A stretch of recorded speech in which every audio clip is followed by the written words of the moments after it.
Consegui.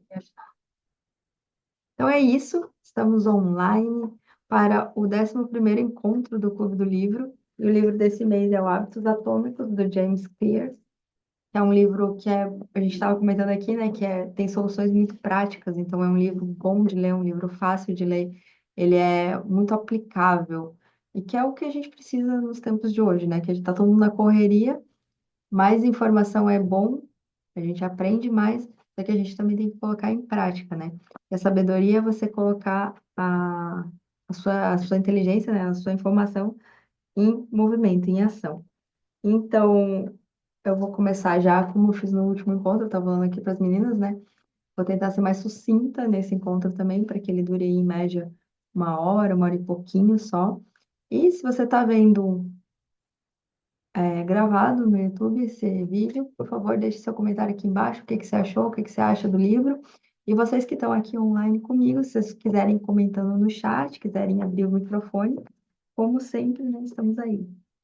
E o slogan dele já é, né, pequenas mudanças, resultados impressionantes. E bem no começo ele traz, que eu achei muito legal, que é a definição de hábitos e de atômicos. Então, o hábito ele traz como uma rotina prática executada regularmente, uma resposta automática para uma situação específica. Essa é a definição de hábito. E atômico seria uma quantidade extremamente pequena de uma coisa, a unidade irredutível de um sistema maior, a fonte de uma imensa energia ou poder. Então, ele já traz aqui no começo um, um quê do que vai ser o conteúdo do livro, que são pequenos hábitos, pequenas mudanças que causam um grande resultado como é que fala? Na soma delas, né? E lá no final, na conclusão, ele chega.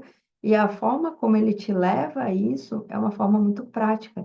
Então, ao longo do livro, a gente vai ter exemplos de como aplicar. Ele traz 4 regras, né? De como aplicar essas 4 regras. Eu vou começar já, né, com o que eu separei de insights, como vocês podem ver bastante. Mas dessa vez tentei, eu tentei separar menos insights do que aquelas que eu grifei. Eu tentei separar só o que eu achei que é realmente importante, né?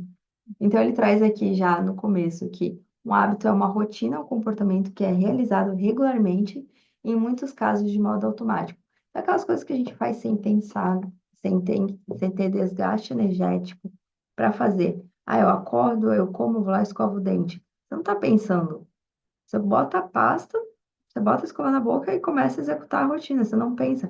No começo, quando você era criança, até aquilo virar um hábito, até você aprender, você tinha ali todo o processo de pensamento de como fazer aquilo.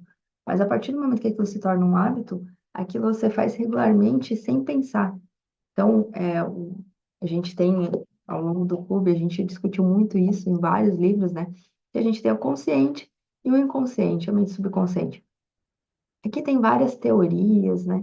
Sobre o não consciente, o inconsciente, o subconsciente, mas basicamente o que que é? Fica no subconsciente isso. Essas são as coisas que você faz sem estar com a mente consciente presente. Para quê? Porque o seu foco, o seu cérebro, ele consegue focar em uma coisa de cada vez. Então, se você tiver que ficar gastando energia, ficar pensando em tudo aquilo que você tem que fazer, como é que eu vou amarrar o sapato, como é que eu vou, qual caminho que eu vou pegar, não sei, você não consegue focar. Então, essa energia que seria gasta, o seu subconsciente assume e faz de forma automática. Dirigir é um grande exemplo para quem dirige há muito tempo, dirige muito. De vez em quando você se pega lá, meu Deus, como eu vim parar aqui? Porque está tão no automático aquele caminho, está tão no automático que você faz inconscientemente. Então isso se tornou um hábito, isso tá? Criou um caminho neural muito bem estabelecido no seu cérebro. Depois até a gente vai falar quando vai alterando ali, ele fala um pouco da neuroplasticidade, muito por cima. Ele traz pesquisas científicas também sobre os assuntos. O livro passado que a gente leu, da ação dopamina, também tinha muita pesquisa científica, porque era de uma médica, pesquisadora, tudo. Aqui ele traz, só que eu gosto muito da forma que ele traz, porque ele traz, incluindo na sua rotina, como você pode usar essa pesquisa, como você pode aplicar no seu dia a dia, né? E ele traz já aqui na introdução, né, que todos nós enfrentamos desafios na vida.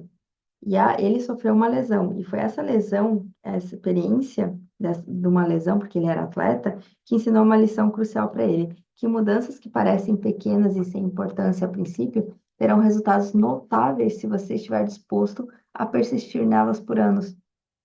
Todos lidamos com contratempos, mas em longo prazo, a qualidade de nossas vidas depende da qualidade de nossos hábitos.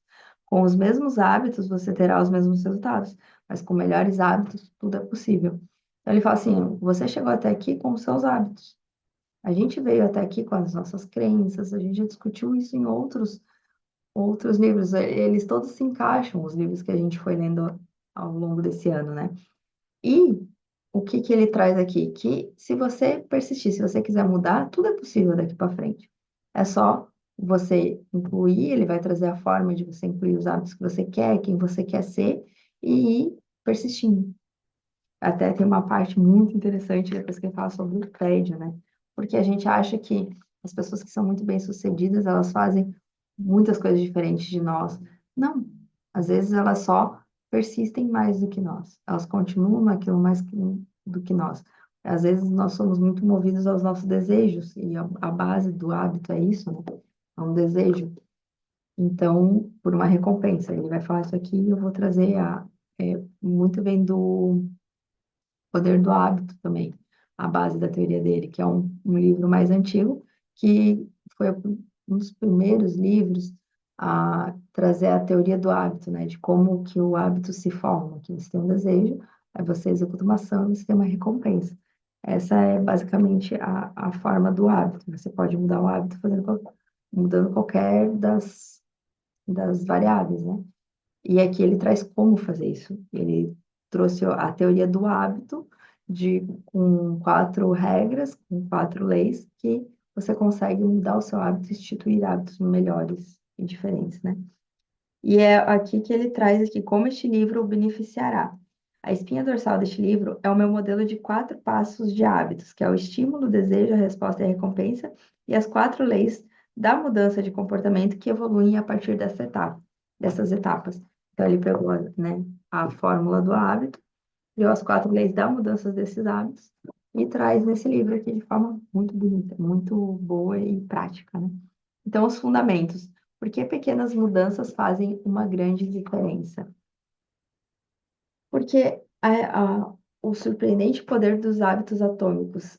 A chave aqui é a estratégia que ele chamava de agregação de ganhos marginais, que é a filosofia de procurar por uma pequena margem de melhoria em tudo que você faz. Então, vocês já ouviram é muito famoso no Instagram, 1% melhor todo dia, 1% melhor todo dia. Essa é a base dessa teoria. Porque se você melhorar 1% cada processo seu, se você melhorar 1% por dia, vai tudo se alinhando, beleza? Então, aqui, ó, por que que os hábitos fazem a diferença? É muito fácil superestimar a importância de um momento decisivo e subestimar o valor das pequenas melhorias diárias. É aquela coisa ele fala também que é aquela coisa do deu certo da noite pro dia. Mas ninguém viu o diário, aquelas pequenas ações que você fazia diariamente até aquilo virar um hábito, até aquilo trazer excelência para aquela pessoa. Então a gente superestima, tipo, ganhar na Mega Sena, mas a gente subestima o poder de você economizar ali todo mês durante muito tempo, que é um pequeno hábito, né? É um pequeno hábito mensal nesse caso, mas, né, que vai te levar àquilo.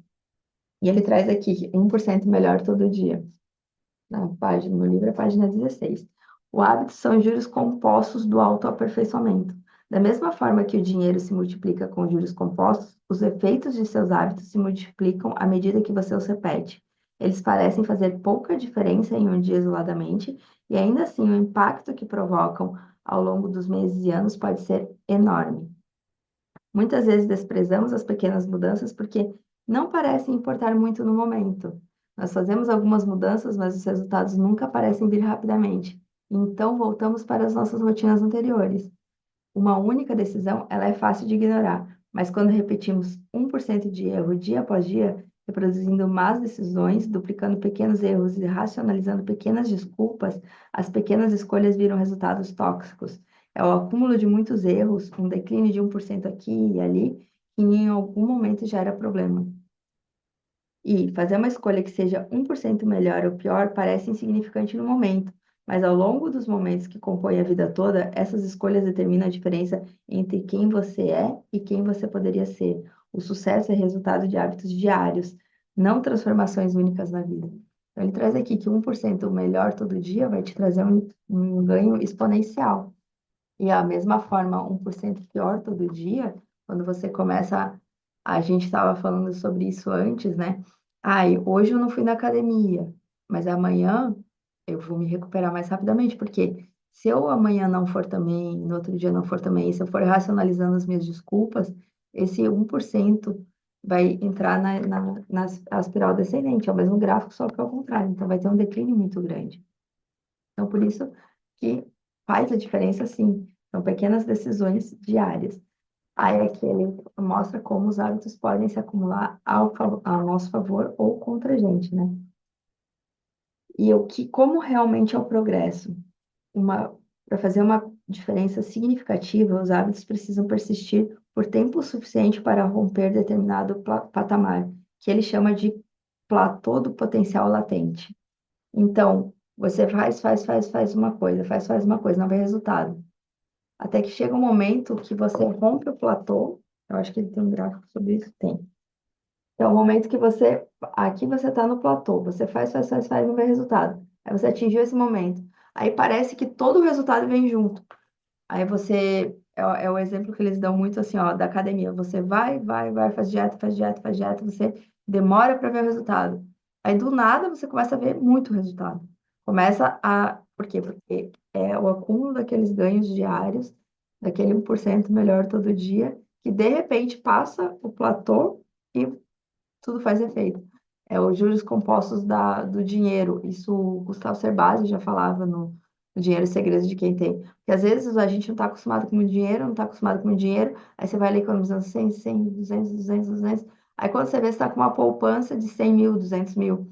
Aí te parece muito dinheiro, como se fosse do nada, mas são os juros compostos que vão funcionando, que é quando você rompe o efeito do platô do potencial latente. Que até então você tem potencial. Aquele hábito está tendo um potencial de melhorar a sua vida. Mas só quando passa o efeito, quando você persiste muito tempo, é que realmente faz efeito. Gente, vocês estão me ouvindo direito? Veio uma mensagem estranha aqui na minha. Se puder dar um retorno ali para mim no chat, porque ele. Sim, Sim, porque veio uma mensagem muito estranha de que não estava me ouvindo. Bom, enfim, vou continuar aqui. Aí aqui ele coloca uma coisa que é esqueça as metas e concentre-se nos sistemas. Por fim, ele começou a perceber que os resultados tinham pouco a ver com as metas que ele estabelecia e quase tudo a ver com os sistemas que ele seguiu. O que isso significa, gente? Que a meta pela meta, ela não, não faz diferença. Se você não colocar ela em ação, se você não perseguir ela, se você não tiver um sistema para atingir aquela meta, ela nunca vai sair do papel. E eu sempre falo, e isso ele vem muito ao encontro do que eu propago, do que eu acredito, né? Que é ter um sistema que funcione para você, que você use. Não adianta nada você procurar o sistema perfeito, o negócio perfeito e não usar. Então, aqui vem o sistema. O sistema ele é importante, porque se você não adota um sistema, se você não segue um hábito para atingir aquela meta, provavelmente você não vai alcançar a meta. E ele traz justamente isso, que as metas estão relacionadas aos resultados que a gente deseja alcançar. Os sistemas se referem aos processos que nos levam a esses resultados. Então, ele até traz, as metas são completamente inúteis? Claro que não. As metas, elas são boas para determinar uma direção, mas os sistemas são melhores para fazer o progresso. Eu diria ainda que são melhores para você conseguir medir o processo. Porque a meta é lá onde você quer chegar, mas você tem que estabelecer submetas para você saber se você está chegando lá. Então, o sistema vai te ajudar aqui a você manter o hábito, fazer as coisas, colocar as ações necessárias para chegar naquelas metas na sua rotina, na sua vida, para que não vire uma meta de gaveta. Isso é muito importante, porque agora a gente está chegando no final do ano, é a hora que todo mundo para fazer as metas, para reavaliar as metas. Aí, começo do ano, todo mundo vai lá, coloca. Dali a 6 meses, em junho, ninguém quase mais lembra das metas. E então os sistemas são importantes justamente para isso.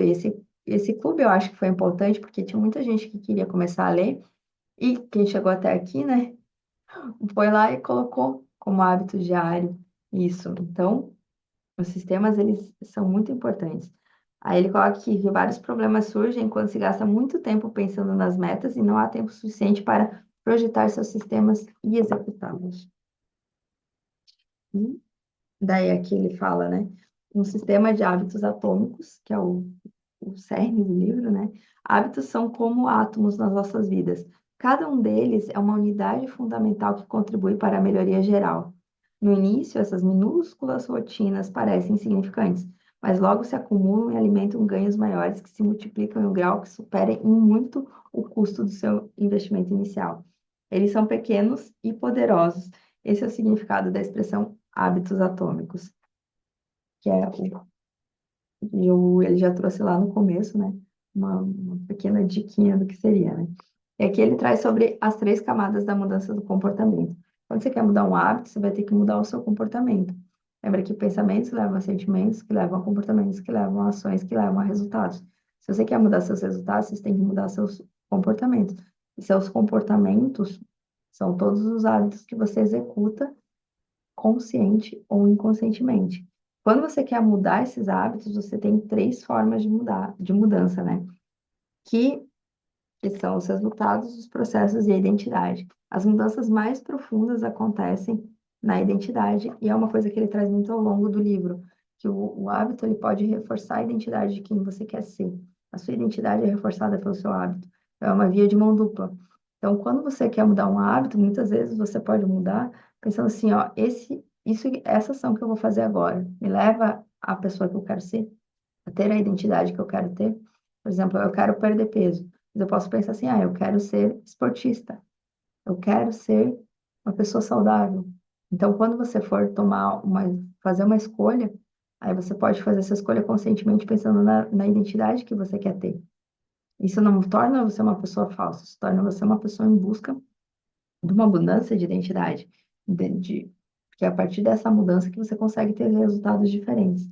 Então, todos os três níveis são importantes para a mudança, mas o mais profundo, a camada mais profunda é a camada da identidade. Quando você muda, quando você deixa de se identificar com um hábito ruim, passa a se identificar com um hábito bom. Então, a chance dele permanecer e realmente fazer diferença e continuar sendo aplicado na sua vida é muito maior. Aí ele traz aqui que é muito difícil mudar seus hábitos se não mudar as crenças subjacentes que levaram a seu comportamento passado. Você tem um novo objetivo, um novo plano, mas não mudou quem é.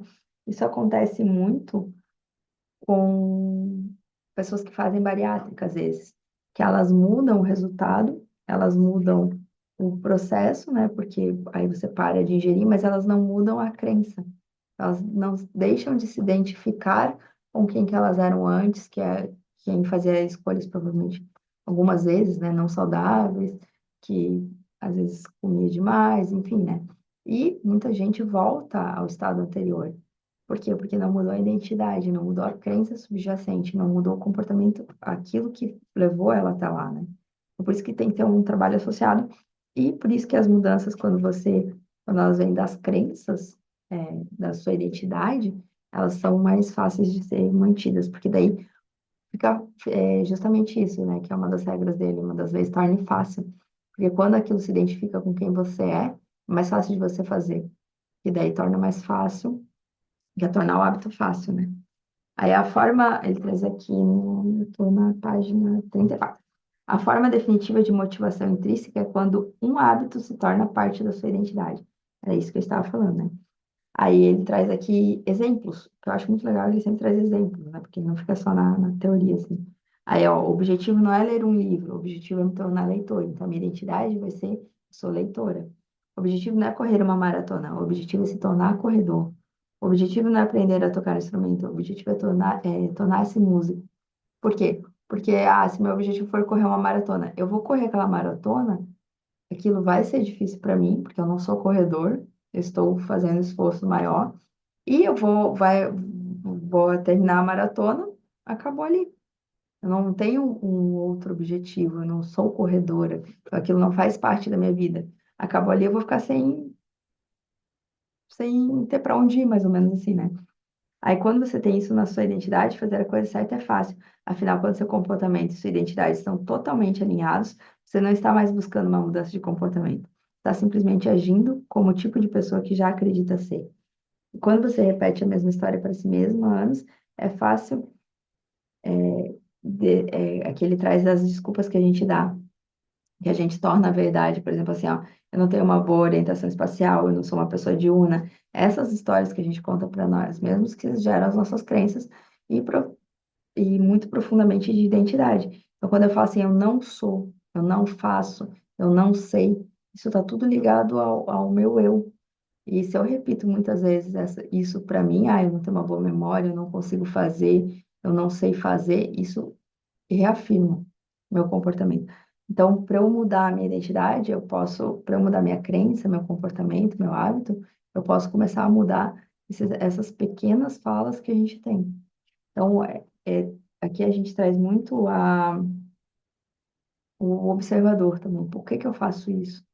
Ao que está ligado isso? Aí ele traz aqui que o progresso requer desapego. Tornar-se a melhor versão de si mesmo exige que você reveja continuamente suas crenças e atualize e expanda sua identidade. E lá no final ele traz uma informação muito importante sobre identidade, que a nossa identidade ela deve ser flexível também. A gente não pode ser muito rígido com ela. Depois eu vou trazer o que ele traz, a citação certinha que ele traz sobre isso, né? Aí o processo de duas etapas para mudar a identidade. Sua identidade emerge de seus hábitos. Você não nasceu com crenças pré-definidas. Toda crença, incluindo aquelas sobre si mesmo, é aprendida e condicionada através da experiência. Quanto mais você repete um comportamento, mais reforça a identidade associada a ele. Na verdade, a palavra identidade é originalmente derivada das palavras latinas essentitas, que significa ser, e identitem, que significa repetidamente. Sua identidade é literalmente seu ser que se repete. Então, quando você começa a mudar seus hábitos, você começa a mudar a sua identidade também. É um caminho de mão dupla, como eu falei, né? Juntando tudo isso, vemos que os hábitos são o caminho para mudar sua identidade. Mudar o que você faz é a maneira mais prática de mudar quem você é. Toda vez que você escreve uma página, você é escritor. Toda vez que pratica violino, é músico. Toda vez que começa um treino, é atleta. Toda vez que incentiva seus funcionários, é líder. Naturalmente, também funciona de forma inversa. Toda vez que você escolhe realizar um mau hábito, é um voto para essa identidade. A boa notícia é que você não precisa ser perfeito. Isso é uma coisa que ele repete muito ao longo do livro, que a gente deve começar, deve fazer, e que você não precisa ser perfeito, porque quando a gente quer a perfeição, a gente se culpa e a gente acaba desistindo. Então, é muito importante lembrar que a gente não precisa ser perfeito. Não precisa ser perfeito o tempo inteiro, né? E não importa se você deposita alguns votos para o mau comportamento ou um hábito improdutivo. Seu objetivo é simplesmente vencer pela maioria. Você vai fazer o máximo de tempo, o máximo de vezes possível, o bom hábito, o bom comportamento, aquele que você quer reforçar. Que daí, na balança, é a maioria. Eu fiz 50 vezes o bom hábito e 2 vezes o hábito ruim, o mau hábito, tive um deslize. Você venceu pela maioria. Aqui a maioria vai reforçar a identidade que você quer ser. É que ele traz o real motivo de os hábitos serem importantes. Que o poder de mudar suas crenças sobre si mesmo é seu. Sua identidade não é algo gravado em pedra. A todo momento você tem uma escolha. E é por isso que você pode escolher os seus hábitos. Principalmente, né, a partir de hoje, assim. Por causa, né, que a gente começa a colocar em prática. Eu sempre falo. Não adianta só ler, a gente tem que colocar em prática. Então, uma coisinha de cada vez a gente vai colocando em prática, né? Como criar hábitos melhores em 4 passos simples. Aqui ele traz por que que seu cérebro cria hábitos. Um hábito é um comportamento repetido o suficiente para se tornar automático. E, esse é é, sempre que você enfrenta um problema repetidamente, seu cérebro começa a automatizar o processo para resolvê-lo. Seus hábitos são apenas uma série de soluções automáticas que resolvem os problemas e tensões que você já que você já enfrentou regularmente. Então, você enfrentou uma situação, resolveu, deu certo ou não deu certo, ali você aprendeu. Então, se deu certo, o seu cérebro vai começar a repetir aquele padrão, por quê? Diante daquela situação, a primeira vez é difícil. Aí aquilo fica no subconsciente. A segunda vez que você se depara com aquela situação, seu cérebro vai lá no seu subconsciente e pega aquela forma de resolver. E isso vai se tornando um hábito. E muita gente fala assim: hábito é chato, Eu não gosto de rotina, né? Isso eu escuto muito, gente. E ele traz uma frase aqui que é muito boa, que hábitos não restringem a liberdade, eles a criam. Na verdade, pessoas que não controlam seus hábitos, muitas vezes são as que menos têm liberdade. Porque sem bons hábitos financeiros, você estará sempre lutando pelo próximo tostão. Sem bons hábitos de saúde, você sempre parecerá ter pouca energia. Sem bons hábitos de aprendizagem, sempre sentirá que está atrás da curva.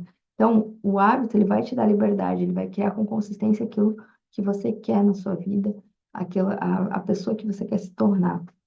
Então, os hábitos são atalhos mentais aprendidos com a experiência. De certo modo, eles são apenas uma lembrança de passos já seguidos anteriormente. E a ciência por trás dos hábitos, que é aquela que eu falei para vocês do poder do hábito, né? Você tem o estímulo, você tem o desejo, você tem a resposta e você tem a recompensa. Esses são os quatro estágios de um hábito. A Carol trouxe muito no Nação Dopamina, não é, Carol? A Ana. No Nação Dopamina a gente viu muito isso, né? Sobre o estímulo, o desejo, a resposta e a recompensa. Como que a dopamina está envolvida né, nesses estágios e como que a gente pode alterar isso. E aqui a gente vai aprender na prática como, sem ligação com a dopamina, né? Mas como fazer isso. Porque ele pega esses quatro estágios e ele divide e na fase do problema, que sai o estímulo e o desejo. Você tem um estímulo de fazer alguma coisa, você tem o desejo pelaquela recompensa, você faz alguma coisa, você tem a recompensa. Então, a gente trouxe muito isso na nossa dopamina, que às vezes a recompensa não é tão importante, mas o próprio desejo, que é o que aqui ele também traz a pesquisa dos ratinhos que foi tirada a dopamina, porque sem o desejo a gente morre, a gente não entra em ação, a gente não faz nada. Então, o desejo é uma das fases mais importantes da criação de hábitos da nossa vida, enfim, a gente faz as coisas porque a gente quer algo. Porque os ratos que foram suprimidos de dopamina, não sei se vocês lembram, mas eles morreram de sede, porque eles não iam buscar água, não iam buscar comida. Eles não tinham vontade de fazer nada, eles estavam ali, tá?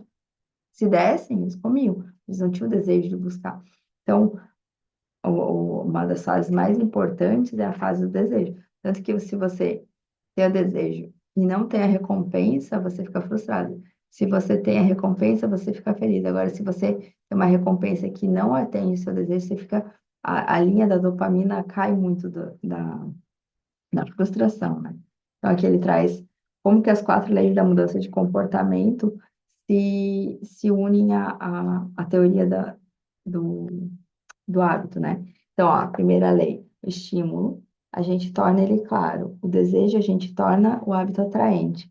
A terceira lei, que seria ligada à resposta, a gente torna fácil. E a quarta lei, que seria a recompensa, a gente torna ele satisfatório. Ele pegou já a teoria existente do hábito e criou essas quatro leis para facilitar a criação do hábito. Ou, né, se você inverte elas, para tirar um hábito ruim.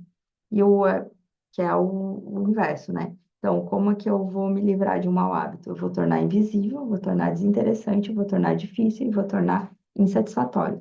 E então ele traz ao longo do livro essas quatro leis, que é o que a gente vai começar a ver agora.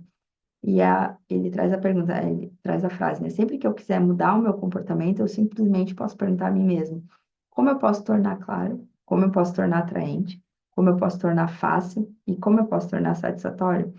E a chave para criar bons hábitos e abandonar os maus é entender essas leis fundamentais e como alterá-las de acordo com as suas especificações. Porque cada pessoa é uma pessoa.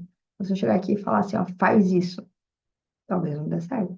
Na minha experiência, eu fiz isso e deu certo. Mas para você pode não dar na sua realidade, com base em quem você é, com base na sua identidade, com base na sua personalidade, né? E a primeira lei, torne claro.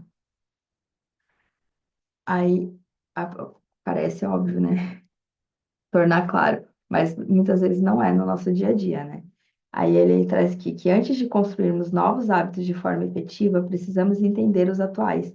Isso é mais desafiador do que parece, porque uma vez que um hábito esteja enraizado, é, na maior parte, não consciente e automático. Se um hábito permanece sem sentido, você não pode esperar para melhorá-lo. Como o psicólogo Carl Jung disse, até que transforme inconsciente em consciente, ele direcionará a sua vida e você o chamará de destino. Então, isso é ele traz aqui como o básico, a primeira coisa que a gente deve fazer é analisar os nossos hábitos. Ele traz aqui uma espécie de avaliação, uma lista de hábitos diários, né? Aí, por quê? Porque a gente tem que ter ciência do que a gente faz. Quando é tão automático, a gente nem percebe. Quer ver uma coisa que é automática? Às vezes você está numa fila de banco, você pega seu celular e olha. Por quê? Porque você quer se distrair daquilo. Mas ele é tão automático que muitas vezes a gente não percebe que a gente está fazendo isso. Então, isso é uma coisa automática. Então, como que a gente faz para prestar atenção e mudar? Como que a gente faz para chegar em quem a gente quer ser? Primeiro, a gente vai começar a tornando tudo claro. Quais são os nossos hábitos diários agora? Aí ele até tem uma lista uma tabela de avaliação de hábitos, né? Mas você pode criar a sua, tudo. Aí ele traz aqui, é bem simples, né? Você acorda, você desliga o alarme, você checa seu celular, você escova os dentes, toma um café, não sei o que, não sei o que. Você vai listando tudo que você faz inconscientemente a princípio, né? Aí, depois disso, você passa a analisar. Você coloca um mais, se aquele hábito te leva para algum lugar bom. Você coloca um menos, se aquele hábito te leva para algum lugar mal. Você coloca um igual se ele for neutro. E aí você vai vendo o que é um bom hábito ou um mau hábito para você nesse momento. Porque ele traz aqui uma coisa que é muito importante, é a mesma coisa que a gente trouxe sobre as crenças no poder da autorresponsabilidade. Os rótulos bom hábito e mau hábito são ligeiramente imprecisos. Não há bons ou maus hábitos. Existem apenas hábitos eficazes, ou seja, eficazes na resolução dos problemas.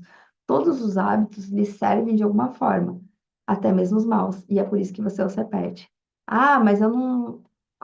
Tem gente que fuma e que ela gosta, ah, não tem nada de bom em fumar. Tem, você sente o alívio, você sente aquela sensação naquele momento. Então, se, se a gente não tem ganho, a gente não mantém. Então, qual que é o ganho que eu estou tendo com aquilo? Como que eu posso mudar? É essa clareza que a gente vai trazer para os nossos comportamentos. Isso que é importante. Por que que eu estou mantendo isso na minha vida? Por que que eu estou repetindo isso? Por que que eu estou fazendo isso? Então, a partir do momento que você bota a clareza, que você bota o foco, você consegue começar a mudar. E é muito importante, a gente falou isso em algum momento também, que é observar seus pensamentos e ações sem julgamento ou críticas internas. Não se culpe por suas falhas, não se elogie por seus sucessos. O primeiro passo para mudar os maus hábitos é estar atento a eles. E a melhor maneira, aqui o capítulo 5, a melhor maneira de criar um novo hábito. Aqui ele traz a intenção de implementação, que é um plano de ação de quando e onde agir. Isto é, como você intenciona implementar um determinado hábito. E isso é muito importante. Eu já falei várias vezes sobre isso em todos os lugares possíveis, que é você colocar uma data para quando você vai fazer algo. Ai, amanhã. Amanhã sempre vai ter uma amanhã. Amanhã sempre vai ser amanhã. Amanhã sempre vai ter uma amanhã. Semana que vem vai ter uma semana que vem. Então, se você deixa impreciso, a chance de você implementar realmente é baixa. Agora, se você intenciona implementar, na quinta-feira, dia tal, depois que eu fizer tal coisa, eu vou fazer isso, que vai ser um bom hábito que eu quero colocar na minha vida. Vou começar a ler uma página. Então, eu vou chegar da academia, vou sentar, tomar meu café e vou ler uma página de um livro. Aí você tem uma data, você tem um horário, você tem o que você vai fazer de forma clara, precisa, né? Então, em linhas gerais, o formato para criar uma intenção de implementação é: quando a situação X surgir, eu executarei a resposta Y. Então, quando isso acontecer, eu vou fazer isso. E assim eu vou criando. Uma intenção de implementação elimina noções nebulosas como quero trabalhar mais, quero ser mais produtivo, ou eu deveria votar, e as transforma em um plano de ação concreto. Uma vez que uma intenção de implementação tenha sido definida, você não precisa esperar pela inspiração, basta seguir o plano.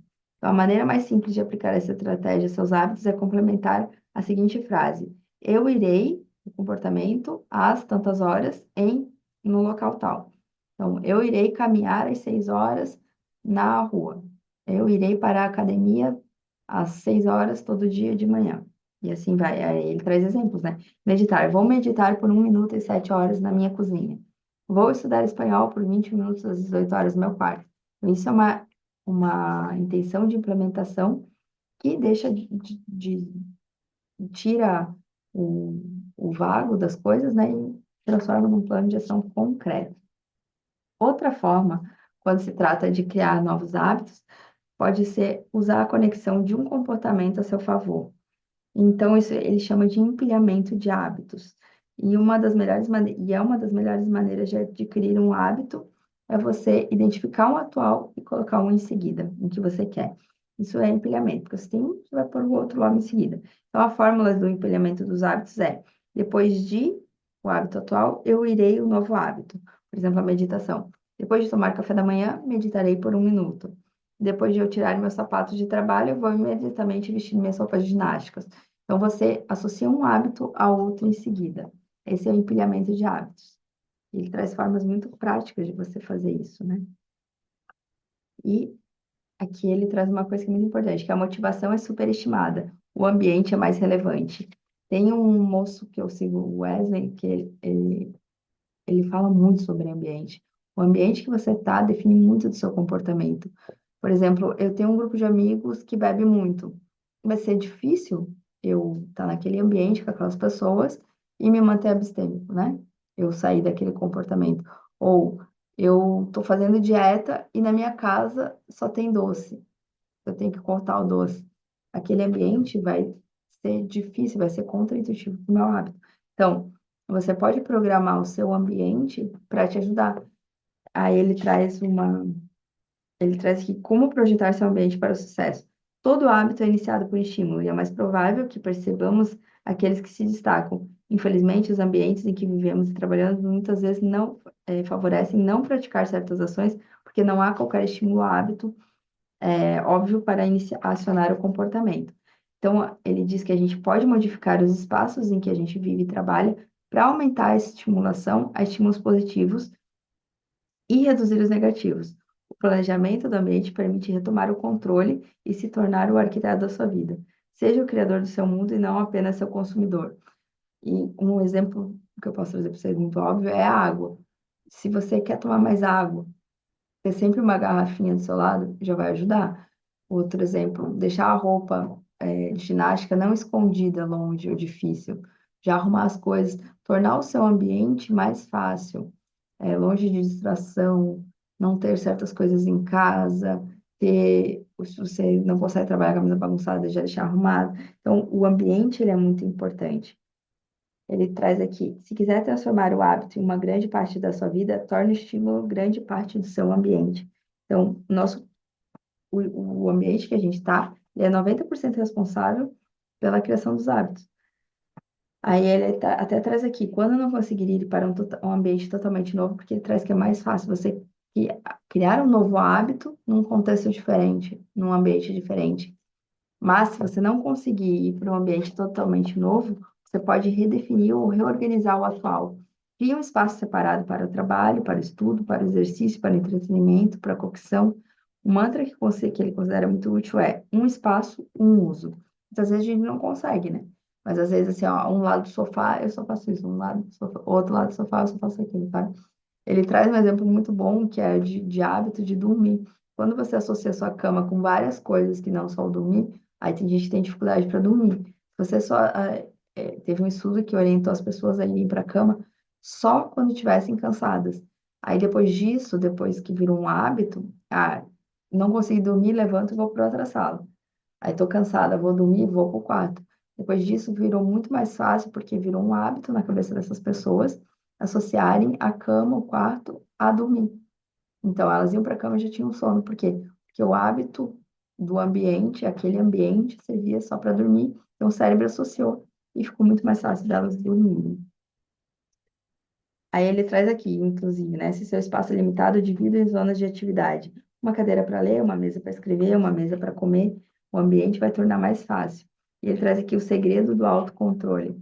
Que muitas pessoas acham que o autocontrole é só é um superpoder que algumas pessoas têm e a gente não tem. Não. Ele diz aqui que o que acontece, na verdade, é que essas pessoas disciplinadas são melhores em estruturar suas vidas de uma forma que não exija força de vontade ou autocontrole hercúleo. Em outras palavras, elas passam menos tempo em situações tentadoras.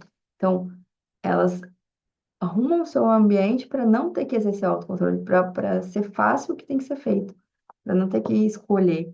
As pessoas com mais autocontrole são tipicamente aquelas que precisam exercê-lo minimamente. É mais fácil praticar o autocontrole quando você não tem que usá-lo com muita frequência.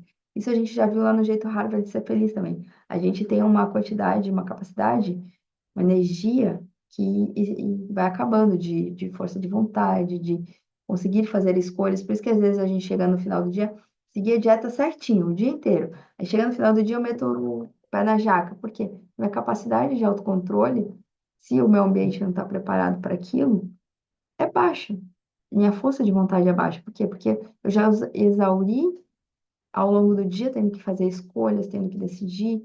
A minha energia mental para isso está baixa. Então, eu vou optar pelo que está ali, pelo que está fácil, pelo que está. Por isso que eu preparar meu ambiente para facilitar as minhas escolhas no futuro é muito importante. Aí ele traz aqui também sobre autocontrole ainda, que é uma estratégia de curto prazo, não de longo prazo. Você pode ser capaz de resistir à tentação uma ou duas vezes, mas é improvável que consiga reunir a força de vontade para vencer seus desejos todas as vezes. Em vez de convocar uma nova dose de força de vontade, sempre que quiser fazer a coisa certa, sua energia seria melhor aproveitada para otimizar seu ambiente. Esse é o segredo do autocontrole. Torne os estímulos de bons hábitos claros e os dos maus invisíveis. Então, aqui ele traz a primeira regra, né, a primeira lei, como tornar claro, preenchendo a avaliação de hábitos, anotando seus hábitos atuais para se conscientizar deles, usando as intenções de implementação, usando o empilhamento de hábitos e redesenhando seu ambiente. E como se livrar de um mau hábito, reduzindo a sua exposição, removendo os estímulos dos seus maus hábitos do seu ambiente. E a segunda lei é torná-lo atraente. Por quê? Porque os maus hábitos são muito atraentes, né? Como tornar um hábito irresistível? A segunda lei da mudança de comportamento, torne-o atraente, diz que quanto mais atraente é uma oportunidade, mais provável que se torne criadora de hábito. Se você quiser aumentar as chances de que um comportamento ocorra, você precisa torná-lo atraente. Ao longo da discussão da segunda lei, nosso objetivo é aprender como tornar os nossos hábitos irresistíveis. Por isso, devemos começar entendendo o que é um desejo e como ele funciona. Começamos examinando uma assinatura biológica que todos os hábitos compartilham, o pico de dopamina. E aqui a gente falou muito sobre o pico de dopamina no livro anterior, né? Então, eu tenho o pico de dopamina, que é no desejo, o pico é mais alto. Então, eu tenho, ó, aqui eu não sei o que vai acontecer e eu tenho uma recompensa. Na segunda vez, eu já tenho um desejo pelaquela recompensa. E ó, como fica abaixo quando eu tenho a recompensa. E aqui, quando eu não tenho a recompensa, como cai a dopamina. E aqui, quando a recompensa vem um pouco depois, cai, mas o pico de dopamina é mais alto, porque aqui eu tenho uma atividade inesperada, né? Então, aqui é basicamente o pico de dopamina, que é o desejo, ele é a antecipação dessa recompensa, não a efetivação que nos leva a agir. Então, é o que eu falei para vocês antes, né? No livro passado a gente discutiu muito isso, porque o desejo, a dopamina, ela está ligada mais ao desejo. Então, quando você tem o pico, porque o desejo é a espera de um resultado. Então, ali está o pico da dopamina. E a gente tem outros hormônios ligados ao desejo, mas a dopamina é uma das mais importantes, né? E ele traz aqui que o fato de o cérebro alocar tanto espaço precioso para as regiões responsáveis pela vontade e desejo fornece mais uma evidência do papel crucial que esses processos desempenham. O desejo é um mecanismo que impulsiona o comportamento. Toda ação é tomada por causa da antecipação que a precede. É o desejo que leva à resposta. E como usar o empacotamento de tentações para tornar seus hábitos mais atraentes? Aqui, assim como o empilhamento de hábitos, ele traz uma técnica de empacotamento de tentações. Então, ele traz aqui que os comportamentos mais prováveis reforçarão os menos prováveis. Em outras palavras, mesmo que não queira analisar seus e-mails de trabalho, você se tornará condicionado a fazê-lo se isso significar fazer ao mesmo tempo algo que realmente quer. Por isso que a gente empacota uma tentação, que é, basicamente, a forma de empilhamento de hábitos, mas empacotamento de tentações depois no hábito atual, um hábito que eu já faço, eu vou fazer um hábito que eu preciso, e depois desse hábito que eu preciso, eu vou fazer um hábito que eu quero.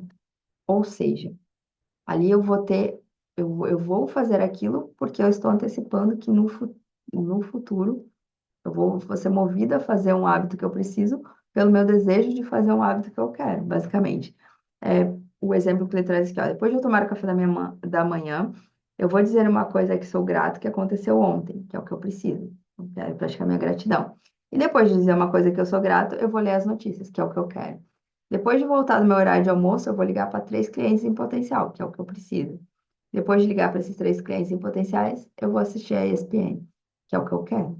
Então, você vai condicionar, você fazer um hábito que você precisa, você vai torná-lo atraente. Por quê? Porque depois que você fizer aquilo que teoricamente é chato, mas é algo que você precisa fazer, você já vai fazer alguma coisa que você quer fazer. E transformar um hábito em algo verdadeiramente irresistível é uma tarefa difícil, mas essa estratégia simples pode ser empregada para tornar quase qualquer hábito mais atraente do que seria de outra forma. Você pensa assim, vou ligar para 3 clientes. Pô, mó chato. Mas, depois eu vou me dar uma recompensa, que é, sei lá, assistir um vídeo no YouTube, fazer algo que eu quero tomar um sorvete, desde que, né, um hábito não anule o outro, né? Aí aqui ele traz que é o papel da família e dos amigos em moldar seus hábitos. Que basicamente o desejo humano mais profundo é pertencer. E essa antiga preferência influencia nosso comportamento moderno de forma poderosa. A gente não escolhe os nossos primeiros hábitos, nós os imitamos. Seguimos o roteiro de amigos e familiares, igreja, escola, comunidade, sociedade. Então, basicamente, os hábitos que a gente tem, os hábitos que a gente entende como aceitáveis, como preferíveis, eles vêm de 3 grupos em particular, que são dos amigos mais próximos. Então, nós realmente somos o nosso ciclo. Então, nós nos tornamos parecidos, nós adquirimos os hábitos das pessoas mais próximas da maioria. Então, a maioria é um consenso. Todo mundo diz que tem que fazer isso, todo mundo diz que isso é importante. Isso vai trazer hábitos, vai trazer crenças para gente. E dos poderosos. Os poderosos, os influencers, gente que a gente admira. Então, a gente está sempre querendo imitar eles. Então, a gente parar e analisar com quem que a gente está andando, quem que a gente está admirando, se realmente o que a maioria quer, o que a maioria acredita é viável para a gente, se condiz com o que a gente quer ser, né? Então, sempre trazer essa luz, né? Ser observador para o hábito que a gente está fazendo. Aí, no capítulo 10 ele traz como descobrir e corrigir as causas de seus maus hábitos.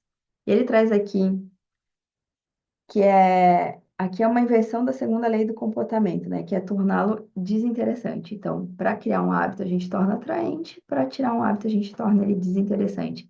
E da onde que vem os nossos desejos?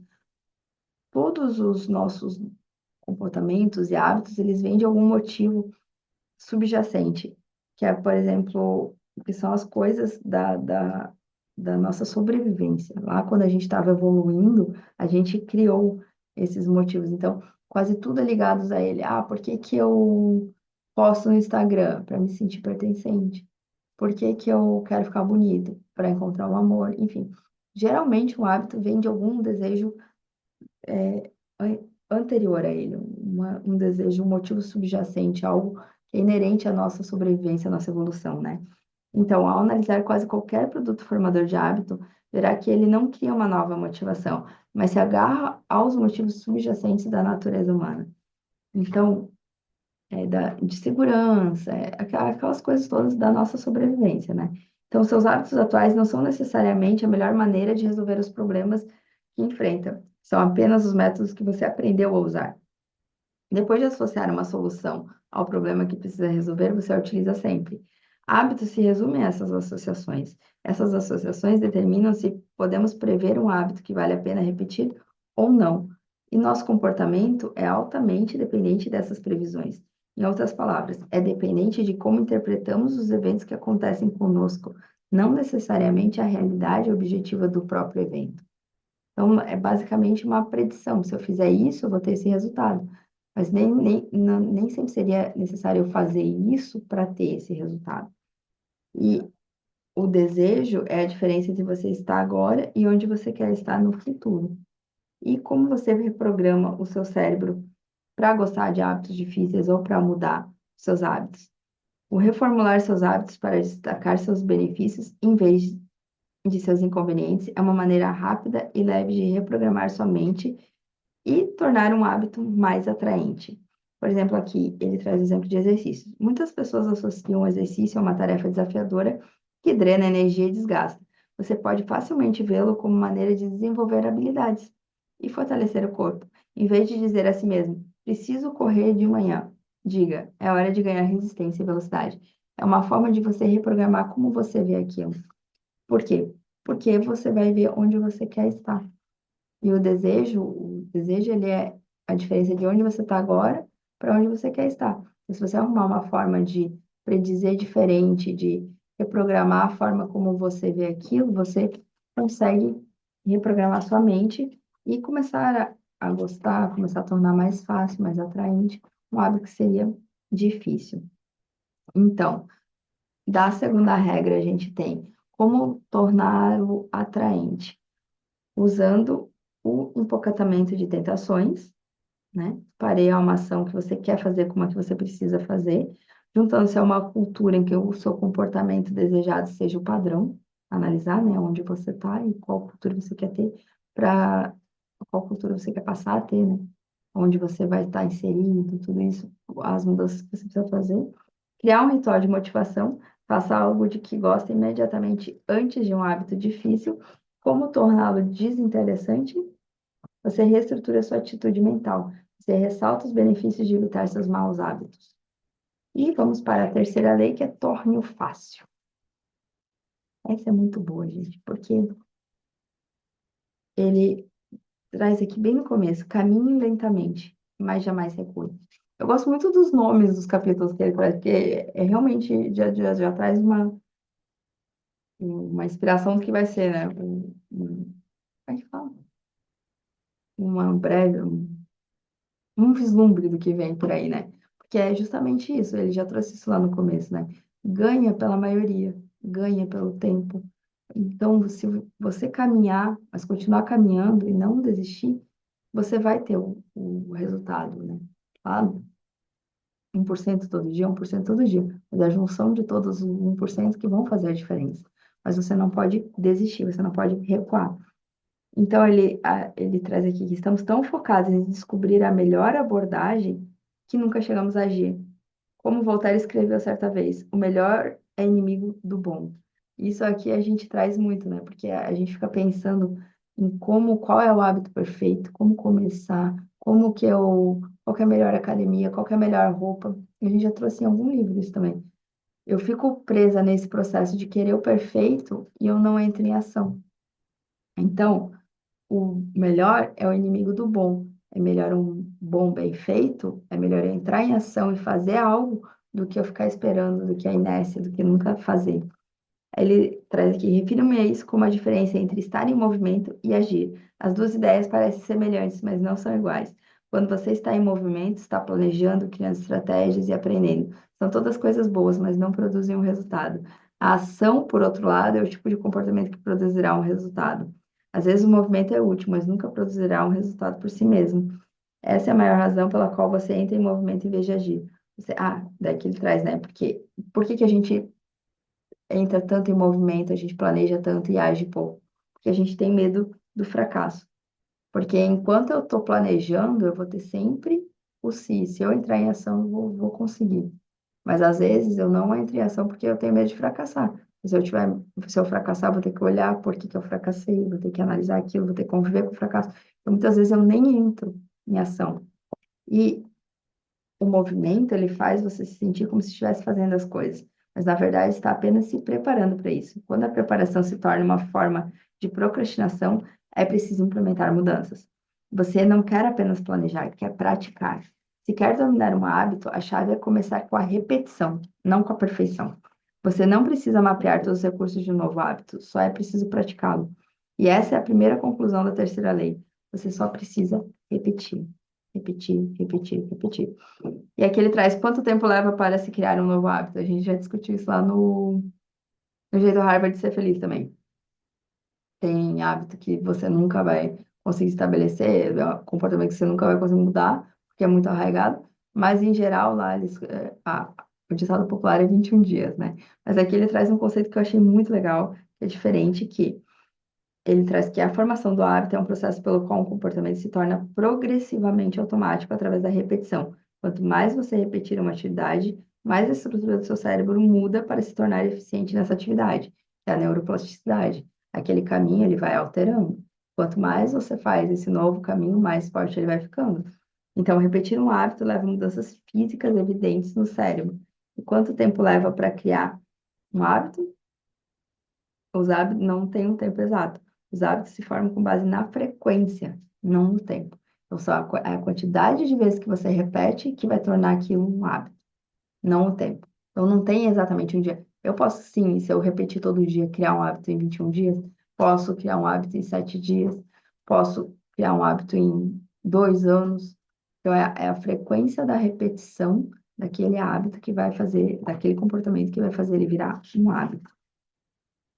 Aqui ele traz, né, o gráfico também da linha do tempo do hábito. Quanto tempo leva?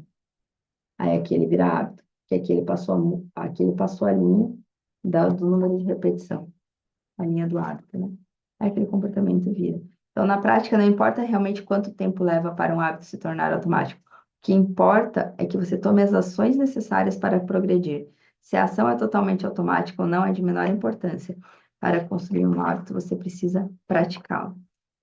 Aí no capítulo 12 é a lei do mínimo esforço, que a energia é preciosa e o cérebro está preparado para economizá-la sempre que possível. É da natureza humana seguir a lei do mínimo esforço, que afirma que, ao decidir entre duas opções semelhantes, a pessoa naturalmente será atraída pela opção que requer um mínimo de trabalho.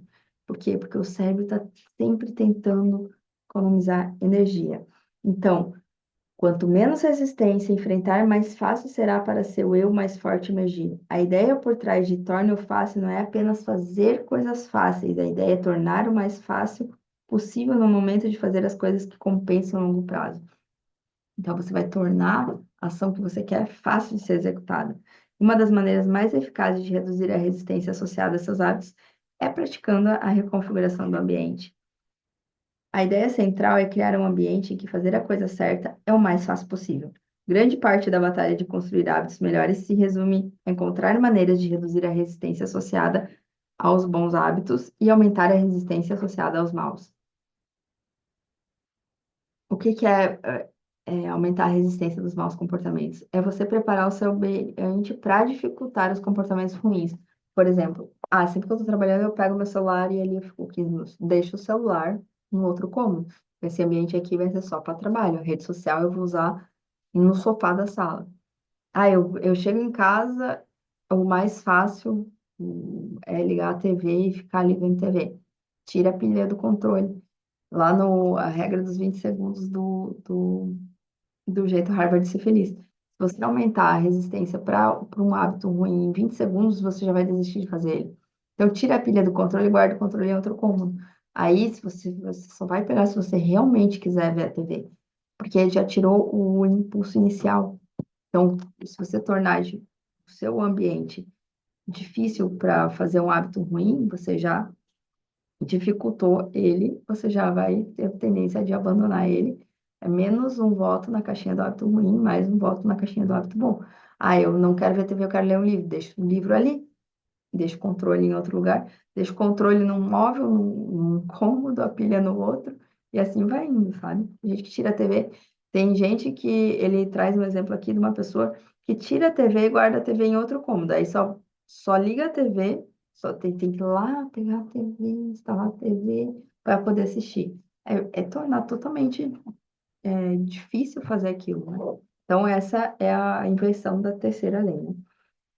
Aqui ele traz como parar de procrastinar usando a regra dos 2 minutos. Qual que é o cerne da regra dos 2 minutos do aqui? Ele traz aqui a base dos momentos decisivos, que todos os dias há um punhado de momentos que proporcionam um impacto descomunal. Refiro-me a essas pequenas escolhas como momentos decisivos. O momento em que você decide entre pedir comida ou fazer o jantar. Então, aqui ele traz um gráfico de, né? Aqui teve um momento que me trouxe para cá, teve outro momento que me trouxe para cá, teve outro momento que me trouxe para cá. Aí, essas pequenas escolhas me trouxeram um resultado mais positivo. Aí, aqui, as más escolhas foram me trazendo um resultado negativo e eu tive um dia ruim. Então, são pequenas escolhas, são interseções na vida que você faz uma escolha. Muitas vezes a gente não aglutina, não junta essas pequenas escolhas e vê a grande figura, né? A gente pensa, pô, a gente um dia conhece, vai ver, foi uma série de pequenas escolhas ruins que me levaram ali. E o que que diz a regra dos 2 minutos? Que mesmo quando sabe que se deve começar aos poucos, é fácil exagerar no início. Quando a gente sonha em fazer mudanças, a emoção toma conta e a gente acaba tentando fazer muito em pouco tempo. A melhor maneira que conheço de contrariar essa tendência é a regra dos 2 minutos, que afirma que quando você inicia um hábito, ele deve levar menos de 2 minutos para ser executado. Você descobrirá que praticamente qualquer hábito pode ser reduzido a uma versão de 2 minutos. Ler antes de dormir toda noite se torna ler uma página. Fazer 30 minutos de yoga se torna pegar meu tapete de yoga. Estudar para a aula se torna abrir minhas anotações. E assim é. A ideia é tornar seus hábitos os mais fáceis possíveis de começar. Começar é a chave, gente. Quando qualquer um pode meditar por 1 minuto, ler uma página, guardar uma peça de roupa. Um novo hábito não deve parecer um desafio. As ações que se seguem podem ser um desafio, mas os primeiros 2 minutos devem ser fáceis. O que você quer é a porta de acesso para o hábito, que naturalmente o leve a um caminho mais produtivo. E aqui ele pega o hábito e ele torna o mais fácil possível. Então você pode fazer isso com qualquer hábito. Por exemplo, correr uma maratona. É muito difícil. Opa, tem alguém para aceitar. Correr uma maratona é muito difícil. Qual que seria o difícil do correr uma maratona? Correr 5 quilômetros. Qual que seria o moderado? Caminhar 10 mil passos. Qual que seria o fácil? Caminhar por 10 minutos. Qual que seria um muito fácil para começar da regra dos 2 minutos? Colocar os tênis. Então você vai quebrando. A primeira ação tem que ser a mais fácil possível. O objetivo é dominar o hábito de comparecer. A verdade é que um hábito deve ser estabelecido antes que possa ser melhorado. Se você não consegue aprender a habilidade básica de comparecer, então tem pouca esperança de dominar os detalhes mais sutis. Em vez de tentar criar um hábito perfeito desde o começo, faça a coisa mais fácil em uma base consistente. Você tem que padronizar antes de otimizar. À medida que domina a arte de comparecer, os 2 primeiros minutos simplesmente se tornam um ritual de início de uma rotina maior. Isso não é apenas um truque para facilitar os hábitos, é a maneira ideal de dominar uma habilidade difícil. Quanto mais você ritualizar o início de um processo, maior é a probabilidade de atingir o profundo foco necessário para fazer grandes coisas. Ele traz exemplo aqui de que a moça ela ritualizou levantar, botar o colar e chamar o táxi. Quando ela chamava o táxi, ela entrava na rotina do hábito dela de fazer exercício. Mas o que que era o início, o ritual? Chamar o táxi. Então, colocar o tênis e entrar na academia. Não consigo fazer academia ainda, mas eu quero começar a fazer e isso, tá? Em concordância com a minha identidade que eu quero ter. Vá para academia todo dia, entra. 5 minutos. Aí, conforme você atinge o hábito de comparecer, aí você vai aumentando ele. O mais difícil você fez, né? Você foi. Você criou o hábito de ir. Ah, já que eu tô lá, vou fazer. Aí vai aumentando. Estratégias como essa funcionam também por outro motivo. Reforça a identidade que você quer construir. Foi o que eu acabei de falar. Em algum momento, depois de estabelecer o hábito e comparecer todos os dias, combine a regra dos 2 minutos com uma técnica que chamamos de modelagem de hábito para escalonar seu hábito em direção ao objetivo. Comece dominando os 2 primeiros minutos da menor versão do comportamento, em seguida avance para um passo intermediário e repita o processo, concentrando-se nos 2 primeiros minutos e dominando esse estágio antes de passar para o próximo. Em determinado ponto, você estará praticando o hábito que originalmente quis criar, mantendo ao mesmo tempo seu foco onde deveria estar, nos 2 primeiros minutos do comportamento. E assim você vai aumentando, né? Sempre buscando excelência. Como tornar os bons hábitos inevitáveis e os maus impossíveis. Esse aqui foi o capítulo que a gente estava falando lá no começo, né? Um dispositivo de compromisso. Aqui ele traz duas técnicas, né? Um dispositivo de compromisso é uma escolha que você faz no presente que controla as suas ações no futuro. É uma forma de amarrar comportamentos futuros vinculando você aos bons hábitos e impedindo os maus. Dispositivos de compromisso aumentam as chances de fazer a coisa certa no futuro, dificultando os maus hábitos no presente. No entanto, podemos fazer ainda melhor. Podemos tornar os bons hábitos inevitáveis e os maus impossíveis. Aqui ele traz de exemplo, né? Existem várias maneiras de criar um dispositivo de compromisso. que você pode reduzir o excesso de alimentos comprando alimentos em embalagens individuais, em vez de grandes quantidades. Então, você está lá no mercado, você está impedindo que o seu eu do futuro, com uma escolha atual, faça uma má escolha no futuro. Você compra embalagens menores, você, gente que tem problema com o jogo, pede para ser adicionado na lista de jogadores proibidos de jogos online, e assim vai indo. Você cria dispositivos hoje para impedir que você faça alguma coisa no futuro ou para facilitar que você faça alguma coisa no futuro. Tem problema financeiro, aqueles investimentos automáticos que são debitados toda vez a sua conta, que é como automatizar um hábito e nunca pensar nele novamente. É justamente isso, que a melhor maneira de criar um mau hábito é torná-lo impraticável. Aumente a resistência até que não tenha opção de agir. Aqui ele traz o exemplo da caixa registradora, né? O cara que criou a caixa registradora, ele tinha um prejuízo muito grande porque os funcionários estavam roubando. A partir do momento que ele criou a caixa registradora, que só abre com a venda, acabou. Ele tornou impraticável, simplesmente não teve mais roubo. Então, ele passou a ter um faturamento. Daí, ele criou a caixa, ele investiu na caixa registradora, porque ele teve lucro no negócio dele. E por quê? Porque ele tornou um hábito impraticável. Aí, ele traz aqui que a tecnologia cria um nível de conveniência que permite você agir de acordo com seus menores caprichos e desejos. Quando o esforço necessário para agir de acordo com seus desejos se torna efetivamente zero, é possível acabar cedendo a qualquer impulso que surja no momento. Por isso que aqui da mídia social, da tecnologia, às vezes, né? Existem aplicativos que bloqueiam seu celular, que daí impedem você de usar. Existem controle de tempo, que daí ele te traz pelo menos a luz de quanto tempo você gastou naquele tipo de aplicativo. Então, a tornar difícil um hábito, você pode tornar ele difícil com um dispositivo de compromisso, que é você fazer a escolha no presente, e você pode também automatizar a maior parte dos seus hábitos do que puder ser o dos comportamentos que você puder automatizar no futuro. Então, você vai impedir de você gastar aquele dinheiro. E você também pode ter, aqui ele traz uma lista de opções únicas, né? Que vai uma opção que você faz agora que vai te vincular no futuro. Por exemplo, assim, eu quero ter um sono melhor. Eu posso decidir hoje comprar um colchão que vai sempre melhorar meu sono. É uma opção única, né? Então, eu posso ter essas decisões únicas que vão melhorar o meu futuro todo. Aqui ele traz vários exemplos, né? Por exemplo, de produtividade. Eu posso cancelar assinaturas de e-mail. Isso é uma coisa que eu faço uma vez que vai me trazer resultados futuros. Posso colocar o celular no modo silencioso, desligar as notificações, usar filtros de e-mail para limpar a caixa de entrada, deletar apps de jogos e de mídia social. Então, são todas formas de tornar difíceis os seus hábitos. E essa foi a terceira lei. Então, para torná-lo fácil, a gente tem, ele sempre traz ao final de cada lei o quadro comparativo, né? Para tornar fácil, eu reduzo a resistência, diminuo o número de passos entre eu e os bons hábitos, eu adequo o meu ambiente, eu domino o momento decisivo, eu otimizo as pequenas escolhas que produzem um impacto grande, eu uso a regra dos 2 minutos, reduzindo a dimensão dos meus hábitos até que possam ser feitos em 2 minutos ou menos para comparecer, para criar a rotina. E eu automatizo o máximo possível os meus hábitos.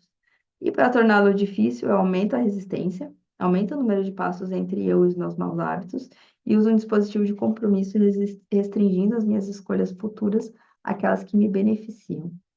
E a última lei, a quarta lei, é torne-o satisfatório, que é se é mais provável repetirmos um comportamento quando a experiência é satisfatória. É perfeitamente lógico. Sentimentos de prazer, até mesmo os menores, como lavar as mãos com sabão que cheira bem e tem muita espuma, são sinais que dizem ao cérebro: isso é bom, faça isso novamente da próxima vez. O prazer ensina seu cérebro o que vale a pena lembrar e repetir um comportamento. História, a regra essencial da mudança de comportamento é: o que é recompensado é repetido, o que é punido é evitado. Você aprende o que fazer no futuro com base no que foi recompensado ou punido por fazer no passado. Emoções positivas cultivam hábitos, emoções negativas as destroem.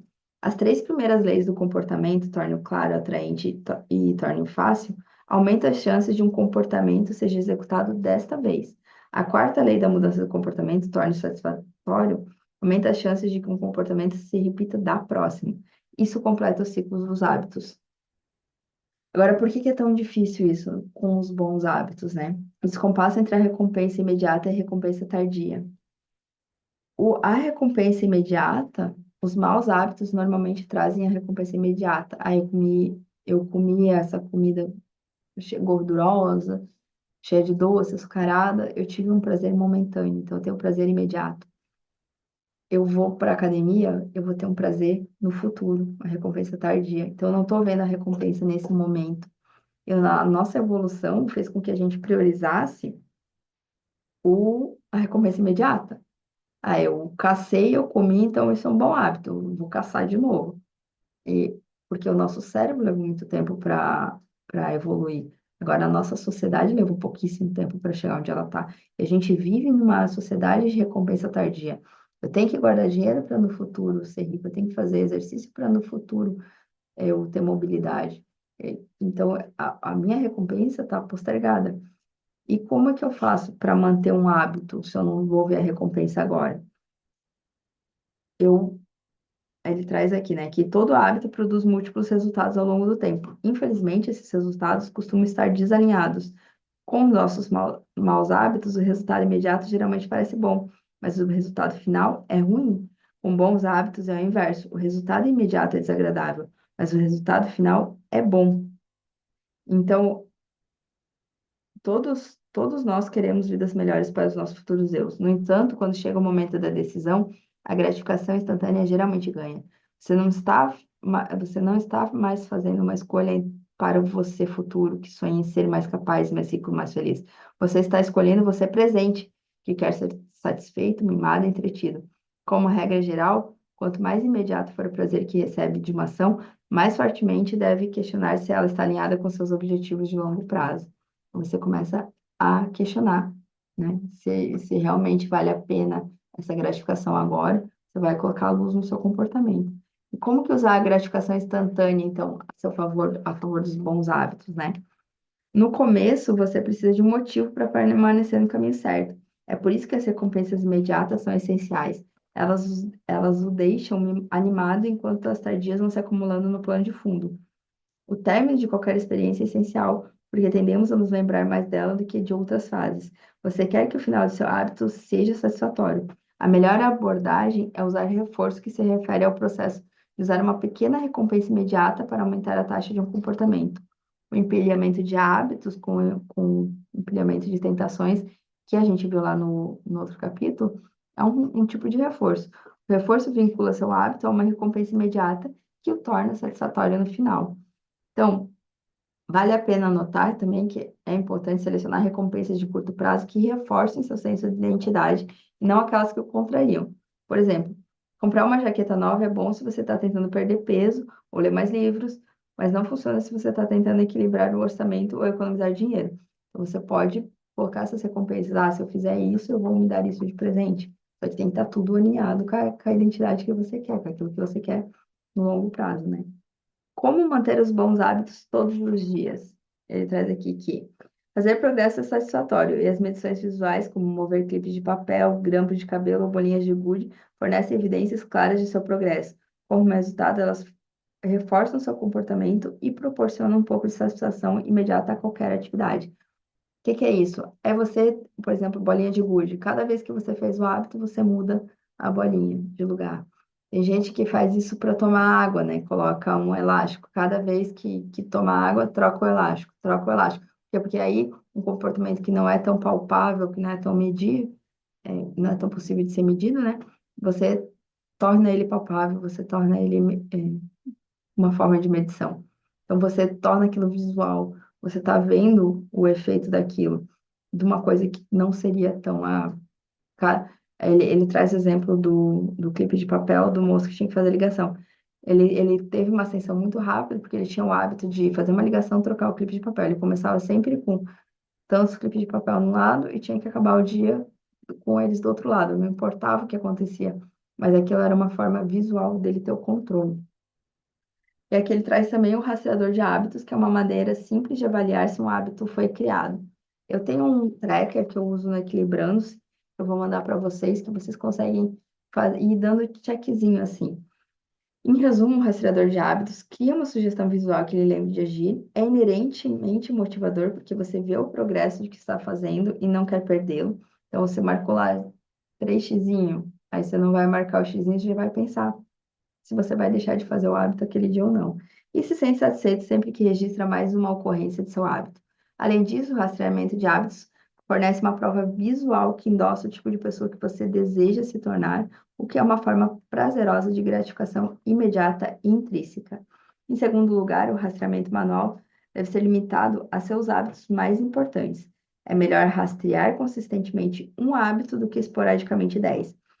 Então, o que que você vai fazer? Você vai pegar aqueles hábitos que reforçam quem você quer ser, os mais importantes que você quer, a partir de hoje, inserir na sua vida, e vai rastrear eles. Você vai anotar ali, meditar, ler, e vai dando checkzinho cada dia que você faz aquilo. Aquilo vai criar um registro visual e vai te dar uma recompensa de, mano, tô fazendo, tô saindo do lugar, sabe? E é muito importante que o rastreamento seja feito logo após você terminar o hábito. Então, a fórmula de empilhamento de hábitos mais rastreamento é, depois que eu fizer o hábito atual, eu vou registrar o meu hábito, rastrear meu hábito. Aqui ele traz, né, o clipe de papel, por exemplo. Depois que desligar o telefone de uma ligação de vendas, vou mover um clipe de papel. Depois que eu colocar meu prato na louça, eu vou anotar o que eu comi. Depois de terminar cada série da academia, registrarei meu diário de treino. Depois que eu fizer o hábito, eu vou lá dar o checkzinho.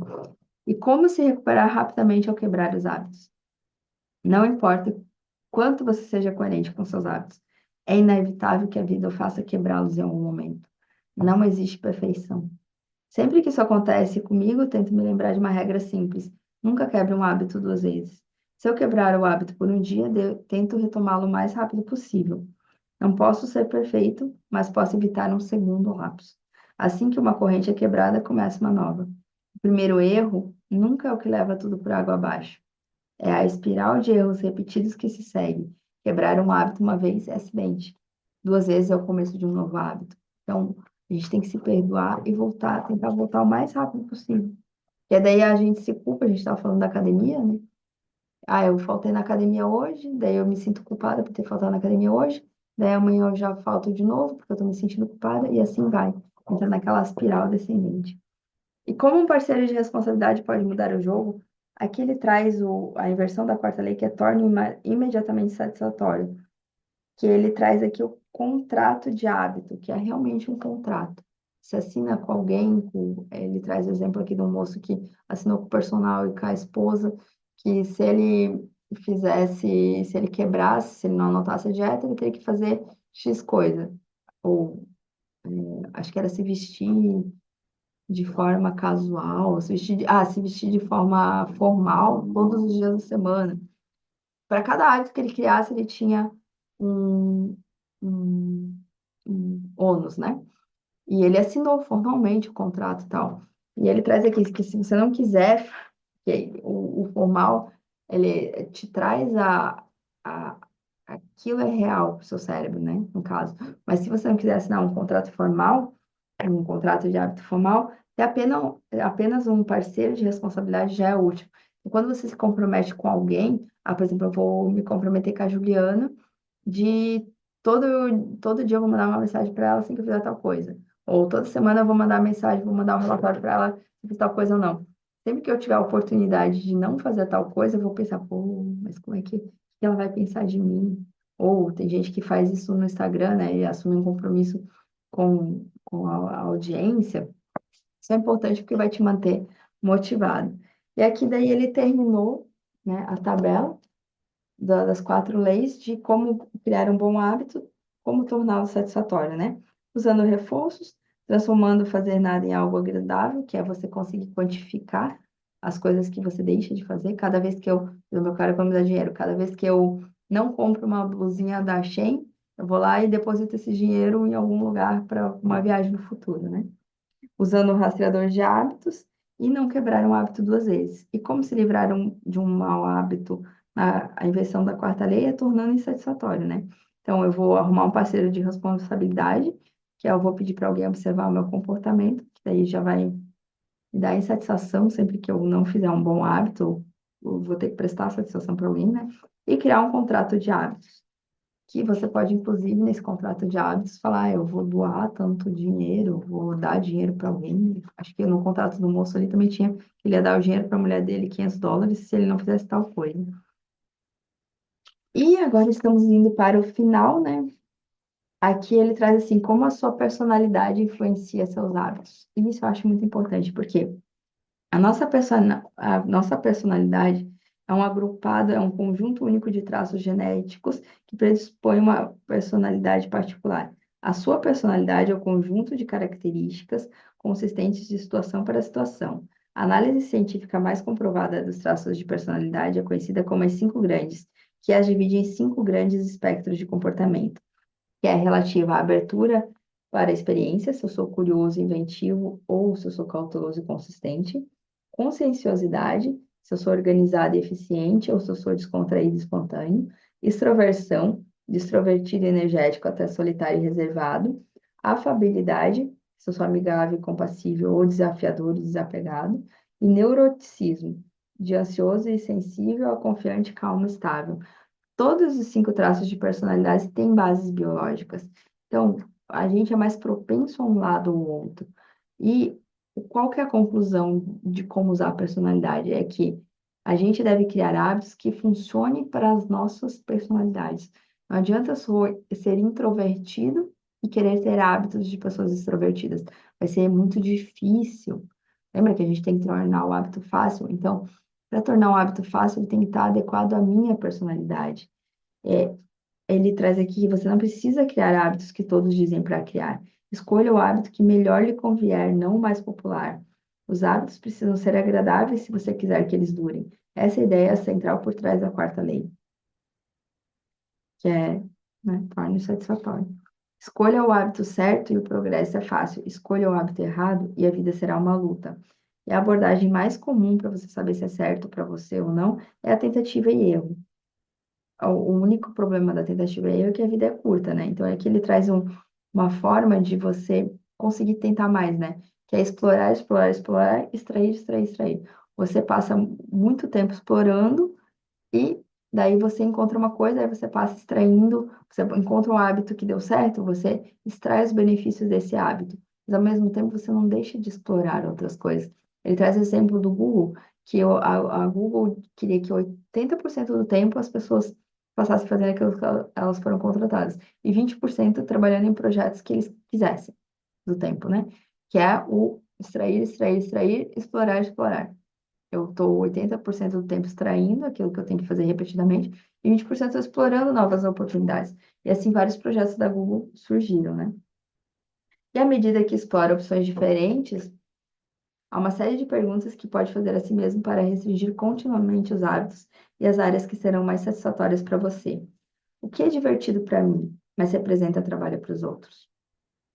O que me faz perder a noção de tempo? Perder a noção de tempo é entrar em estado de fluxo. E essa teoria do Mikhail Csikszentmihalyi, que é quando o fluxo ele é importante para você ter uma vida significativa, vida boa, bem-estar subjetivo. Não necessariamente você vai estar feliz, amarradão, alegre fazendo aquilo. E quando você entra em fluxo, você perde a noção de tempo, porque às vezes é uma tarefa desafiadora.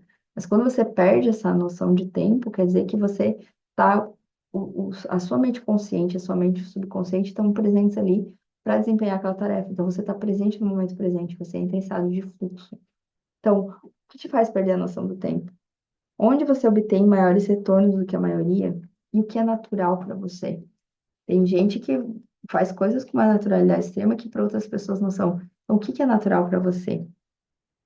Ignora assim o que foi, ignora o que lhe foi ensinado, ignora o que a sociedade lhe diz, ignora o que os outros esperam de você. Olhe para dentro de si e pergunte: o que é natural para mim? Quando me sinto vivo? Quando me sentir como meu verdadeiro eu? Sempre que se sentir autêntico e genuíno, você está indo na direção certa. E se não conseguir encontrar um jogo que as probabilidades estejam a seu favor, crie um. Aqui ele traz a história de um cartunista, do Gilbert. Ele falou assim, eu desenho bem, mas eu não desenho melhor que a maioria. Eu sou engraçado, mas eu não sou melhor que a maioria. Isso me tornou único, porque daí ele desenha quadrinhos de humor e que é voltado para os negócios, porque ainda ele tinha uma veia empresarial. Então, ele juntou três habilidades em que ele era mais ou menos e criou uma terceira habilidade, né? Uma que ele é único. Então, se você não conseguir ser muito bom em alguma coisa, você pode combinar as coisas, você pode tirar o máximo proveito daquilo que você faz bem, daquilo que você entra em fluxo. E aqui, quase chegando no final, ele traz a regra da caixinhos dourados, que afirma que os humanos experimentam motivação máxima quando trabalham em tarefas que estão bem no limite de suas habilidades, não muito difíceis, não muito fáceis na medida. Aqui eles trazem uma porcentagem também, mas a gente não tem como saber isso na vida real. O que importa para a gente aqui é que, se está muito fácil, a gente vai desistir, provavelmente, porque vai ser chato, não vai ser satisfatório. E se está muito difícil, a gente vai desistir também, porque daí está muito difícil. Então, qual que é a regra da caixinha de dourados? É você trabalhar bem no limite da sua capacidade, daquilo que você acha, porque daí você entra em fluxo, justamente que é aquilo que é importante para a gente entrar no bem-estar subjetivo. Eles trazem aqui que os estudos científicos apontam que 4% além da sua capacidade é o ideal. E aí você está trabalhando uma coisa que é difícil, que está dentro da sua capacidade, que é um pouquinho além da sua capacidade, mas não o suficiente para te fazer desistir. Só que, na vida real, a gente não sabe exatamente quanto que é 4% além da nossa capacidade, né? Então, ele traz aqui que o aperfeiçoamento requer um equilíbrio delicado. Então, você tem que ir testando e achar ali, e se dedicar àquilo que é um pouco além da sua capacidade, porque aí você começa, você criou um hábito, né? Aí você, aí ficou fácil, aí você vai aumentando um pouquinho. Isso é o aperfeiçoamento. Você vai aumentando a dificuldade, você vai aperfeiçoando o seu hábito. Então, ficou muito fácil, aumenta um pouquinho. Acha esse equilíbrio. E ele traz aqui que a maior ameaça ao sucesso não é o fracasso, mas o tédio. Ficamos entediados com os hábitos porque eles param de nos proporcionar prazer. Então, ele traz aqui que, sejam as recompensas variáveis ou não, nenhum hábito será interessante para sempre. Em algum momento, todos enfrentam o mesmo desafio na jornada do autoaprimoramento. Você tem que se apaixonar pelo tédio, que é de fazer a mesma coisa todo dia, de fazer a mesma coisa sempre. Todos nós temos metas que gostaríamos de alcançar e sonhos que gostaríamos de realizar, mas não importa o que você está tentando melhorar, se só fizer o trabalho quando for conveniente ou empolgante, nunca será consistente o bastante para alcançar resultados notáveis. Posso garantir que, se conseguir começar um hábito e continuar colocando em prática, haverá dias que terá vontade de desistir. Mas insistir quando é irritante, doloroso e desgastante é o que faz a diferença entre um profissional e um amador, entre conseguir o resultado e não conseguir. Então, quando um hábito é realmente importante, você tem que estar disposto a colocá-lo em prática de qualquer modo. E a única maneira de se tornar excelente é ser infinitamente fascinado por fazer a mesma coisa repetidas vezes. Você tem que se apaixonar pelo tédio. Ele traz aqui, e essa frase eu achei fantástica, porque eu nunca tinha ouvido realmente, porque eles dizem assim, você tem que estar motivado, você tem que estar motivado. Mas, gente, nem sempre vai ser legal fazer alguma coisa. Você tem que aprender que aquilo, uma hora ou outra, vai te trazer tédio, né? E aqui ele traz como manter. Ah, deixa eu pegar o nome do capítulo, só um minuto. É, como rever seus hábitos e fazer ajustes. E aqui ele traz duas técnicas, e eu sempre falo isso, né? Da revisão anual, da revisão mensal e da revisão semanal. Aqui ele traz a fórmula dele, ele tem a revisão anual, em que ele reflete sobre o ano anterior, todo o mês de dezembro.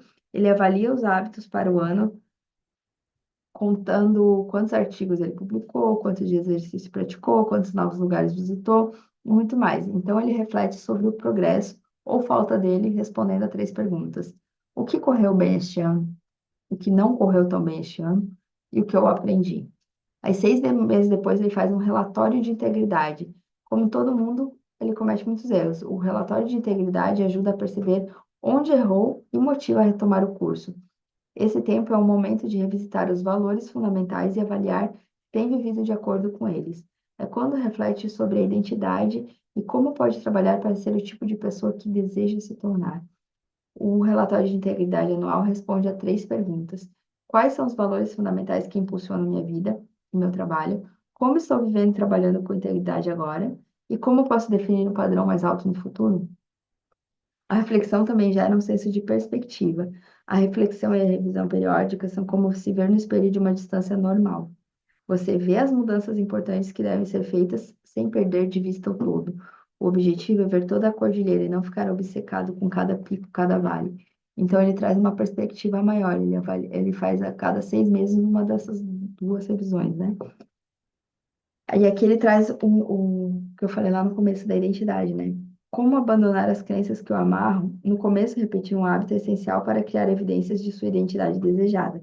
Entretanto, à medida que você se apega a essa nova identidade, essas mesmas crenças podem impedi-lo de atingir o próximo nível de crescimento. Ao trabalhar contra você, sua identidade cria um tipo de orgulho que o incentiva a negar seus pontos fracos e o impede de crescer de verdade. Então, impede você fica muito apegado à sua nova identidade, que impede você de rever, que impede de você ver onde está errando, impede você de encarar os seus fracassos. Quando escolhida de forma eficaz, uma identidade é flexível e não frágil. Como a água fluindo por um obstáculo, sua identidade trabalha junto com as circunstâncias em transformação e não contra elas. Ele traz aqui, por exemplo, assim, ó, a pessoa que se identifica como CEO. Eu sou CEO. Imagina se ela perde o emprego, se ela aposenta. Quem que ela perde a identidade completamente, porque ela se identificava com aquilo.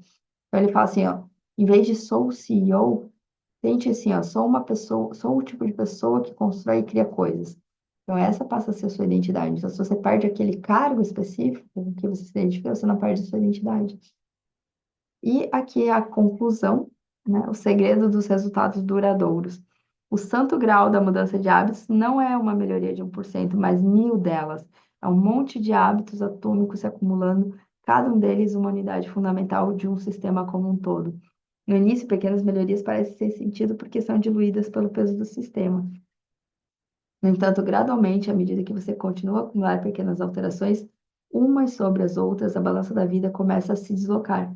Cada melhoria é como adicionar um grão de areia ao lado positivo da balança, inclinando lentamente as coisas a seu favor. No devido tempo, se você persistir, atinge o ponto de virada.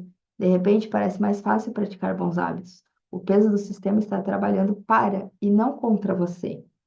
Então, esse é o segredo dos resultados duradouros, né? E às vezes um hábito será difícil de lembrar e você precisará torná-lo claro. Outras não sentirá vontade de começar e precisará torná-lo atraente. Em muitos casos, pode achar que um hábito será muito difícil e precisará torná-lo fácil. E às vezes vai ter problemas em persistir e precisará torná-lo satisfatório. A não há solução permanente. Sempre que quiser melhorar, experimente alternar as 4 leis da mudança de comportamento até encontrar o próximo obstáculo. Torne-o claro, torne-o atraente, torne-o fácil, torne-o satisfatório. De novo e de novo. Sempre procurando a próxima maneira de conseguir 1% de melhoria. Pequenos hábitos não se somam, eles se multiplicam. Assim acabou o livro. Eu gostei muito desse livro, gente. Ele faz uma mudança muito grande, assim, quando você começa a aplicar, né? Eu vi essa diferença em mim. E é sempre assim, né? Sempre lembrando. Torne fácil, torne claro, torne atraente. E seria isso sobre o encontro de hoje. Eu conversei aqui, a gente decidiu que o próximo encontro vai ser, na verdade, a regravação de um encontro que a gente já teve, que não ficou salvo, né? E o livro, o encontro seria sobre a Lei do Triunfo, como o livro ele é um pouco maior do que os outros que a gente leu esse ano, né? Vai ficar para janeiro, então. E é isso, a gente se vê lá na comunidade. Eu vou passar as datas e os cronogramas lá certinho. Agradeço quem ficou aqui. Já comenta, se você está vendo gravado, já comenta aqui embaixo. Agora eu vou parar a gravação e conversar com o pessoal.